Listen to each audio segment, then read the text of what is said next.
एक बार की बात है, भगवान श्री कृष्ण और देवी सत्यभामा अपने महल में विश्राम भवन में आराम कर रहे थे और रामायण के कुछ प्रमुख पात्रों के बारे में बातचीत कर रहे थे।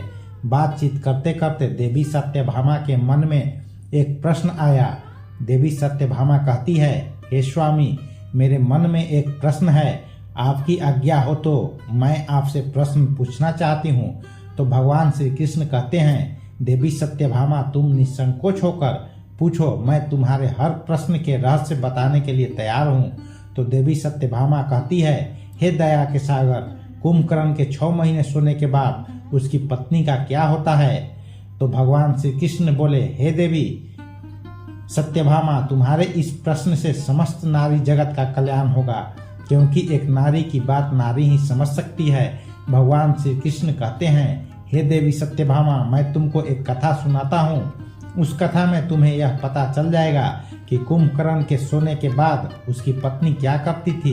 हे देवी, इस कथा को जो भी स्त्री सुनती है वह सदा सुहागन रहती है और हर पुरुष के जीवन में पत्नी का वियोग नहीं होता। तो देवी सत्यभामा कहती है, हे स्वामी, मैं इस कथा को ध्यान से सुनूंगी, कृपया आप इस कथा को सुनाना प्रारंभ कीजिए। तो भगवान श्री कृष्ण कथा को सुनाते हुए कहते हैं कि रामायण का एक मुख्य पात्र था कुंभकर्ण, जो कि लंकापति रावण का छोटा भाई था। रावण का यह भाई इतना भयंकर था कि एक दिन में अनेक जीव जंतुओं का भोजन अकेला ही खा जाता था। इसके बाद भी कुंभकर्ण के पेट में चूहा नहीं हाथी दौड़ते थे। भूख शांत न होने पर कुंभकर्ण अपनी प्रजा को भी खा जाता था। ब्रह्मदेव भी कुंभकर्ण की शक्ति से दुखी थे, क्योंकि ब्रह्मदेव को पता था कि आज नहीं तो कल कुंभकर्ण की भूख से संसार में हाहाकार मच जाएगा। फिर एक दिन रावण, कुंभकर्ण और विभीषण तीनों भाइयों ने मिलकर ब्रह्मा जी की तपस्या प्रारंभ की। काफी दिन तक घोर तपस्या करते रहे। फिर ब्रह्मा जी उनके सामने प्रकट हुए। ब्रह्मदेव ने तीनों भाइयों से वरदान मांगने को कहा, तो रावण ने अमृत प्राप्ति का वर मांगा, लेकिन यह वरदान देने से ब्रह्म देवता ने मना कर दिया और कहा कि तुम्हारा जीवन तुम्हारी नाभि में स्थित रहेगा, जिससे शत्रु आसानी से तुम्हारा वध नहीं कर पाएगा। वहीं जब बारी विभीषण की आई तो उन्होंने संपूर्ण जीवन में विष्णु भक्ति मांगी। कुंभकर्ण ने इंद्रासन पाने की इच्छा से यह घोर तपस्या की थी, जिससे इंद्रदेव भी काफी चिंतित थे। इंद्रदेव अपनी इस चिंता के निवारण के लिए देवी सरस्वती के पास पहुंचे और उनसे विनती की कि आप कुंभकर्ण की मति फेर लीजिए, जिससे वह इंद्रासन न मांग ले। इंद्रदेव की व्यथा सुनकर देवी सरस्वती कुंभकर्ण की जीभ पर बैठ गई और जब ब्रह्मदेव ने कुंभकर्ण से वर मांगने को कहा, तब कुंभकर्ण ने इंद्रासन की जगह पर निद्रासन मांग लिया। इतना कहते ही ब्रह्मदेव ने तथास्तु कह दिया, लेकिन रावण और विभीषण ने ब्रह्मदेव से विनती करी और कहा कि यदि ये आजीवन सोता रहेगा तो संसार का सुख कब देखेगा।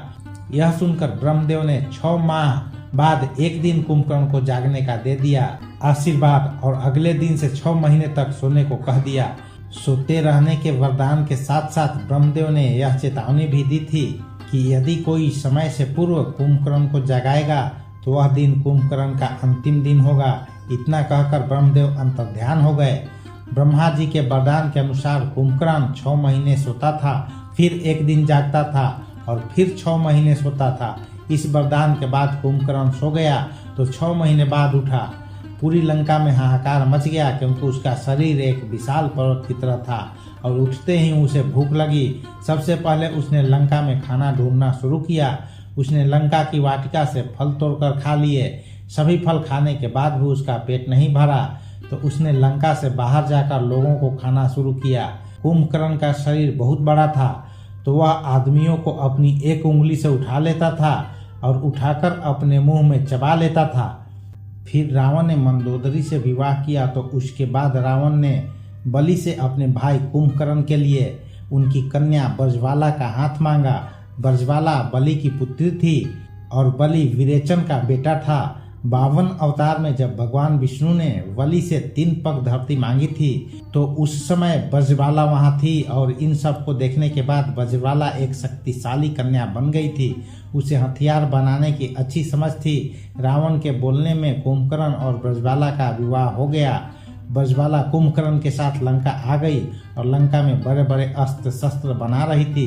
कुछ समय के बाद कुंभकर्ण के 2 बेटे हुए, एक का नाम कुंभ और दूसरे का नाम निकुंभ था। इसके अलावा कुंभकर्ण ने 2 विवाह और किए थे और यह दोनों विवाह उसने अपनी मर्जी से किए थे। कुंभकर्ण की दूसरी पत्नी का नाम करकटी था।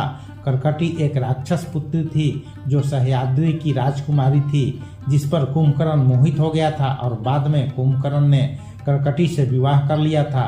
करकटी से कुंभकर्ण के पुत्र भीमासुर का जन्म हुआ, जो कि एक क्रूर राक्षस था। करकटी कुंभकर्ण के साथ लंका में नहीं रहती थी, वह पर्वत में रहती थी और अंत तक वह वहीं रही। कुंभकर्ण का तीसरा विवाह कुतुबपुर के महोदर नामक राजा की बेटी तरपमाला से हुआ था, जो बाद में लंका में ही रह रही थी। कुंभकर्ण की पहली पत्नी बजवाला को रावण ने लंका की शस्त्र बनाने वाली सेवा का सेनानायक बना दिया, क्योंकि उसे शास्त्रों के बारे में बहुत ज्ञान था। इसलिए वह अपनी सेवा के साथ शास्त्र बना रही थी और कुंभकर्ण की तीसरी पत्नी तरपमाला उसके लिए 6 महीने तक भोजन बनाती थी, ताकि जब कुंभकर्ण उठे तो उस भोजन को खाकर उसकी भूख मिट जाए।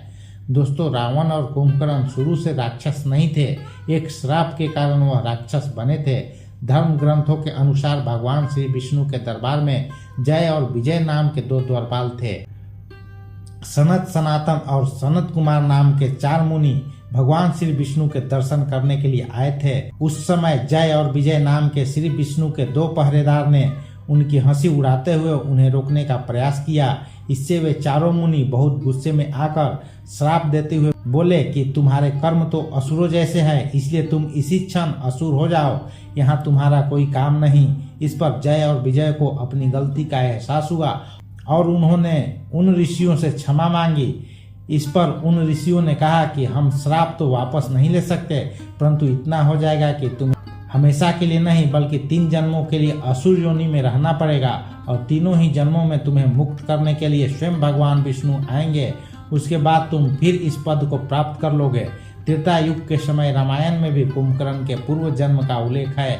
असल में एक ऋषि के श्राप के कारण कुंभकर्ण जंगल में भटक रहा था। इस समय वहां पर भगवान विष्णु पहुंचकर बोले कि तुम मुझे मत ढूंढो, जब समय आएगा तो मैं तुम्हारे पास आ जाऊंगा।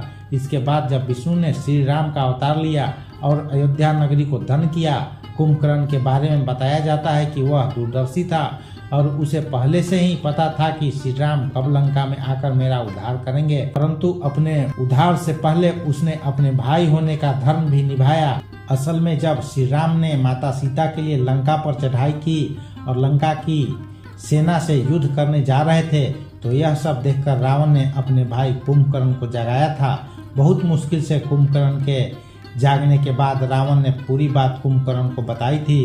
तो कुंभकर्ण ने रावण को समझाते हुए कहा कि हे भाई, आपके पास 5 कन्याओं में पूजित संसार की सबसे सुंदर कन्या मंदोदरी है, जो कि आपकी धर्मपत्नी है और मेरी माता समान भाभी है। इसके बाद भी आप जंगल में भटकते हुए एक स्त्री का हरण करके अपने राज्य में ले आए और उसे भी अपनी पत्नी बनाना चाहते हो। अभी भी वक्त है, आप प्रभु श्री राम से माफी मांग लीजिए, उनकी शरण में चले जाइए, वह मर्यादा पुरुषोत्तम है, तुम्हें क्षमा कर देंगे। और इस पर रावण को कुंभकर्ण पर क्रोध आया और क्रोधपूर्वक कुंभकर्ण से बोला कि तुम्हें युद्ध नहीं करना हो तो मत करो, परंतु मुझे ज्ञान मत दो।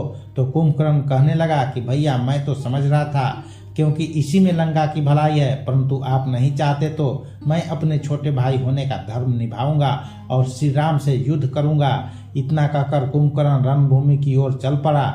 जब कुंभकर्ण रणभूमि की तरफ जा रहा था तो ऐसा लग रहा था जैसे बड़ा पर्वत जा रहा हो। कुंभकर्ण ने रणभूमि में पहुंचकर बानर सेना में हाहाकार मचा दिया। उसने भगवान श्री राम की सेना को तितर बितर कर दिया और न जाने कितने ही बंदरों को भी मार दिया। तो यह सब देखकर श्री राम ने देखा कि कुंभकर्ण अब नहीं मानेगा। तब श्री राम ने धनुष पर बाण चढ़ाया और कुंभकर्ण को मारकर यमलोक पठाया। कुंभकर्ण के मरने के बाद रावण दुखी हो गया था, क्योंकि उसने अपने भाई को खोया था, परंतु रावण से ज्यादा दुखी कुंभकर्ण की पत्नियां बजवाला तरितमाला थी और वे सती हो गई, क्योंकि बज्जरवाला और तरपमाला दोनों ने श्री राम से प्रार्थना की थी कि उन्हें भी इस असुर योनि से मुक्ति मिल जाए और श्री राम जी ने बाद में ऐसा ही किया।